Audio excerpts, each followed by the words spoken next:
शिक्षक भर्ती की तैयारी करने वाले सभी साथियों का स्वागत करता है द मास्टर, आपका अपना यूट्यूब चैनल। साथियों, मैं उनीस आप लोगों के बीच में यूपी टेट 2018 में आए पेपर से हिंदी के सेक्शन को लेके आपके बीच उपस्थित हूँ। तो चलिए मिलके सॉल्व करते हैं। पहला क्वेश्चन है, कवि और उसकी रचना का कौन सा जोड़ा सही नहीं है। 4 ऑप्शन आपको दिए गए हैं, इसमें से चौथा ऑप्शन होगा वो सही ऑप्शन होगा उद्धव शतक। ये सही ऑप्शन होगा। देखिए, उद्धव शतक जगन्नाथ रत्नाकर की रचना है, भारतेंद्र हरिश्चंद्र जी की नहीं। अब इसमें 3-4 लेखक आए हुए हैं, तो इनकी एक दो रचनाएं, एक और दो रचनाएं जो है हम लोग देख लेते हैं। तो पहले है भूषण। भूषण जी की रचनाएं हैं, एक आपको दिया गया है शिवराज भूषण, दूसरा है छत्रसाल दशक। फिर है देव। देखिए, इनका पूरा नाम है देवदत्त शास्त्री। इनकी रचनाएं हैं शब्द रसायन, मेरी कश्मीर यात्रा। फिर है सूर्यकांत त्रिपाठी निराला। सूर्यकांत त्रिपाठी निराला की रचनाएं हैं परिमल, कुकुरमुत्ता, तुलसीदास, नए पत्ते। फिर अगला नाम है भारतेंद्र हरिश्चंद्र। इनकी रचनाएं हैं भारत दुर्दशा, अंधेर नगरी, चंद्रप्रभा। तो याद रखिएगा इनको, ये रचनाएं अधिकतर जो है पूछी जाती हैं। चलिए अगले प्रश्न पे चलते हैं। अगला प्रश्न है, लेखक और उसकी कृति के युग में कौन सा युग गलत है। फिर से वही क्वेश्चन है, 4 ऑप्शन दिए गए हैं, इसमें से सही ऑप्शन होगा ऑप्शन डी, दर्शन दिग्दर्शन। देखिए, दर्शन दिग्दर्शन रामचंद्र शुक्ल की नहीं बल्कि राहुल सांस्कृत्यायन की जो है रचना है। चलिए, यहाँ पर भी 4 नाम है, तो इनसे जुड़े हुए एक दो रचनाएं हम देख लेते हैं। तो पहला है राहुल सांस्कृत्यायन। इनकी एक रचना दी गई है बोलगा से गंगा। एक रचना है इनकी मेरी जीवन यात्रा और दर्शन दिग्दर्शन। अगला नाम है धर्मवीर भारती। धर्मवीर भारती की रचनाएं हैं सूरज का 7वां घोड़ा, गुनाहों का देवता। अगला नाम है डॉक्टर संपूर्णानंद। इनकी रचनाएं हैं आर्यों का आर्य देश, अंतरराष्ट्रीय विधान, जीवन और दर्शन। फिर रामचंद्र शुक्ल। इनकी रचनाएं हैं हिंदी साहित्य का इतिहास, गोस्वामी तुलसीदास और जायसी ग्रंथावली। ये इनकी रचनाएं हैं। चलिए अगले प्रश्न पे चलते हैं। अगला प्रश्न है, विराम चिन्ह की दृष्टि से कौन सा वाक्य अशुद्ध है। इसमें आपका सही ऑप्शन होगा ऑप्शन सी, हाँ मेरा यही विचार है। यहाँ पर हाँ के बाद कॉमा होना चाहिए था, जो कि नहीं है, इसलिए यह वाक्य अशुद्ध होगा। चलिए अगले प्रश्न पे चलते हैं। अगला प्रश्न है, कौन सा शब्द भिन्न अर्थ और प्रकृति का है। चिरंतन, शाश्वत, सनातन, अधुनातन। इसमें सही ऑप्शन होगा ऑप्शन डी, अधुनातन।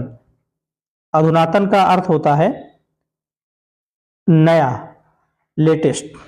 बाकी 3 शब्द आपको जो दिए गए हैं उनका अर्थ है पुराना। पुराना कह सकते हैं या सदा रहने वाला, हमेशा रहने वाला। चलिए अगले प्रश्न पे चलते हैं। अगला प्रश्न है, अर्वाचीन शब्द का विलोम होगा। अर्वाचीन, ऑप्शन ए सही है। इसमें अर्वाचीन शब्द का अर्थ जो विलोम होगा वो होगा प्राचीन। अर्वाचीन मतलब नया, प्राचीन मतलब पुराना। चलिए अगले प्रश्न पे चलते हैं। अगला प्रश्न है, व्याकरण की दृष्टि से कौन सा शब्द अशुद्ध है। इसमें जो सही ऑप्शन होगा वो होगा विरहणी। देखिए, हा पे छोटी की मात्रा होती है, इसमें हा पे छोटी की मात्रा नहीं लगी है, इसलिए ये ऑप्शन सही होगा। निम्न में से कौन सा युग्म गलत है। 4 ऑप्शन आपको दिए गए हैं, लुटिया डूबना, सारा काम चौपट होना, सब्ज बाग दिखलाना, हरा भरा करना, मुट्ठी गर्म करना, रिश्वत लेना, माई का लाल होना, साहसी व्यक्ति होना। इसमें सही ऑप्शन जो है वो है ऑप्शन बी, सब्ज बाग दिखलाना। सब्ज बाग दिखलाने का मतलब होता है लालच देकर बहलाना, ना कि हरा भरा करना। चलिए अगले प्रश्न पे चलते हैं। अगला प्रश्न है, मेरी भव बाधा हरो, राधा नागर सोए, जा तन की झाई पड़े, श्याम हरित दुध होए। इसमें अलंकार पूछा है, तो इसमें अलंकार होगा श्लेष अलंकार, ऑप्शन सी। यहाँ पे श्लेष के 2 अर्थ हैं, एक हरा रंग और दूसरा प्रसन्न होना। चलिए अगले प्रश्न पे चलते हैं। अगला प्रश्न है, गौशाला में कौन सा समास है। आसान सा क्वेश्चन है, इसमें तत्पुरुष समास होगा। गौ के लिए साला, तत्पुरुष समास। चलिए अगले प्रश्न पे चलते हैं। अगला प्रश्न है देशभक्ति में कौन सा समास है। एक बार फिर से इसमें तत्पुरुष समास होगा। देशभक्ति, देश के लिए भक्ति। चलिए अगले प्रश्न पे चलते हैं। अगला प्रश्न है प्रागैतिहासिक में किस उपसर्ग का प्रयोग है। इसमें पहला ऑप्शन सही होगा, प्राक। प्रागैतिहासिक में प्राक उपसर्ग लगा हुआ है। अगले प्रश्न पे चलते हैं। अगला प्रश्न है तुलसीदास किसकी कविता है।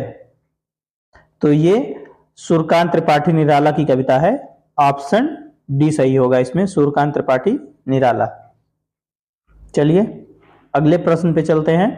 अगला प्रश्न है बहिष्कार का संधि विच्छेद क्या है।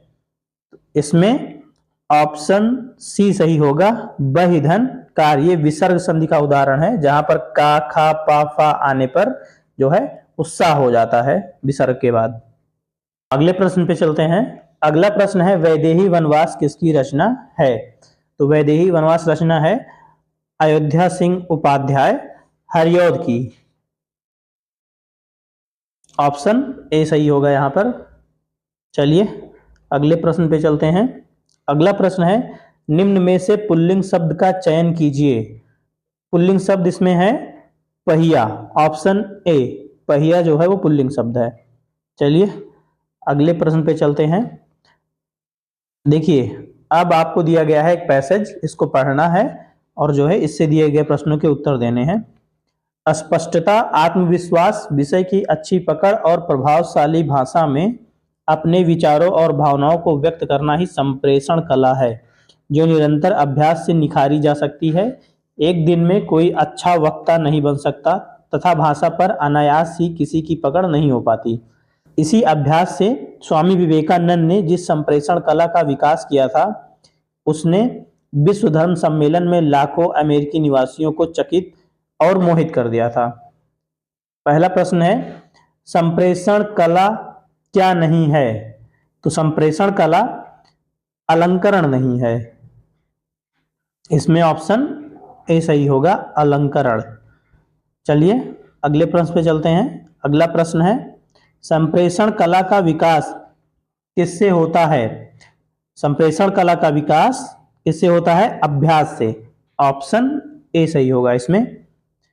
चलिए अगले प्रश्न पे चलते हैं। अगला प्रश्न है निम्न में संयुक्त व्यंजन कौन सा नहीं है। तो इसमें संयुक्त व्यंजन नहीं है या, ये एक अंतःस्थ व्यंजन है, बाकी तीनों दिए गए व्यंजन संयुक्त व्यंजन है।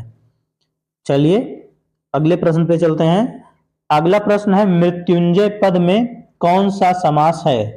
तो मृत्युंजय पद में समास है बहुब्रीहि। यहां पर ऑप्शन सी सही होगा, मृत्यु को जीतने वाला अर्थात शिव जी। चलिए अगले प्रश्न पे चलते हैं। अगला प्रश्न है अलंकार में किस उपसर्ग का प्रयोग है। तो अलंकार में अलम उपसर्ग का प्रयोग किया गया है। ऑप्शन डी सही होगा यहाँ पे। चलिए अगले प्रश्न पे चलते हैं। अगला प्रश्न है यह पुस्तक किसकी है में रेखांकित शब्द का पद परिचय बताना है। आपको बताना है यह, ये कौन सा पद है। तो यह एक सार्वनामिक विशेषण है, एक वचन स्त्रीलिंग।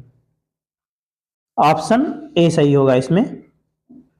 चलिए अगले प्रश्न पे चलते हैं। अगला प्रश्न है विश्लेषण शब्द का विलोम होगा। विश्लेषण शब्द का विलोम, तो विश्लेषण शब्द का विलोम जो होता है वो होता है संश्लेषण। ऑप्शन बी, ऑप्शन बी सही है यहां पर। चलिए अगले प्रश्न पे चलते हैं। अगला प्रश्न है जिनका उच्चारण ऊपर के दांतों पर जीभ लगने से होता है। सबको पता है ये, ऑप्शन बी सही है इसमें, दंत। जो दांत की सहायता से बोले जाते हैं जो वर्ण। चलिए अगले प्रश्न पे चलते हैं। अगला प्रश्न है निम्नलिखित में से ऊष्म व्यंजन, ऊष्म व्यंजन बताने हैं आपको। तो ऊष्म व्यंजन होते हैं सा, सा, हा। इसमें ऑप्शन ए सही होगा। चलिए अगले प्रश्न पे चलते हैं। अगला प्रश्न है अत्यधिक का विलोम क्या है। अत्यधिक का विलोम अत्यल्प होता है। अत्यल्प, ऑप्शन ए, ऑप्शन ए सही होगा यहाँ पे। चलिए अगले प्रश्न पे चलते हैं। अगला प्रश्न है ऋत का विलोम क्या है। ऋत, तो ऋत का विलोम होगा अनृत। ऑप्शन ए सही है यहाँ पे, अनृत। चलिए अगले प्रश्न पे चलते हैं। अगला प्रश्न है संकल्प शब्द का उपसर्ग बताइए। संकल्प शब्द में कौन सा उपसर्ग है? सम। ऑप्शन ए सही होगा यहाँ पे। चलिए अगले प्रश्न पे चलते हैं। अगला प्रश्न है मुझसे खड़ा भी हुआ नहीं जाता, इस वाक्य का वाच्य, तो इस वाक्य में भाववाच्य होगा। ऑप्शन ए सही होगा यहाँ पे, भाववाच्य। चलिए अगले प्रश्न पे चलते हैं। अगला प्रश्न है तद्भव और उसके तत्सम का कौन सा मेल गलत है। यहाँ पे जो सही होगा ऑप्शन वो होगा ऑप्शन सी, लुनाई लवणता। देखिए लुनाई लवणता नहीं लवणता होता है, तो इसमें ऑप्शन सी सही होगा। चलिए अगला और आखिरी प्रश्न, लेखक और उसकी रचना का जोड़ा कौन सा गलत है। तो यहाँ पे जो सही ऑप्शन होगा वो होगा ऑप्शन सी, स्कंदगुप्त लक्ष्मी नारायण।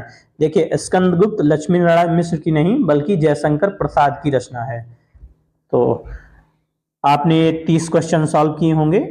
आपके कितने क्वेश्चन सही हुए हैं, कितने गलत हुए हैं, ये हमें कमेंट बॉक्स में बताइए। वीडियो अच्छा लगा हो तो वीडियो को लाइक कीजिए, हमारे चैनल द मास्टर को सब्सक्राइब कीजिए और बेल आइकन क्लिक करके रखिए ताकि हमारे आने वाली वीडियोज़ की नोटिफिकेशन आपको मिलती रहे। चलिए मिलते हैं अगले वीडियो में। नमस्कार।